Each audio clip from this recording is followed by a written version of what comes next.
Ég heiti Þorkell Heiðarsson og gef kost á mér í 5. sætið. Ég náttúrufræðingur og tónlistarmaður, giftur á 4 börn og hef búið í úthverfum meiri hlutann af minni ævi. Ég bý núna í Árbænum, þar sem ég leiði íbúðaráðið, bjó þar á undan í Grafarvogi og ég hef mjög góða tilfinningu fyrir því hvað brennur á fólki í þessum hluta borgarinnar. Og ég tel felast mjög mörg tækifæri í því að bæta og auka samtalið. Mér finnst mikilvægt að vinna með grasrótinni í málefnum borgarinnar.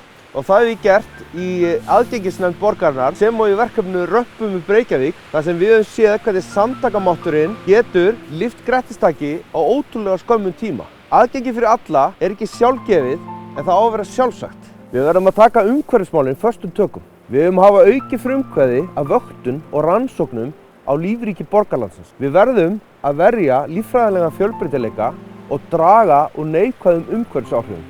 Við eigum að taka afgerandi forystu í þessum málum, grænni og aðgengilegri borg.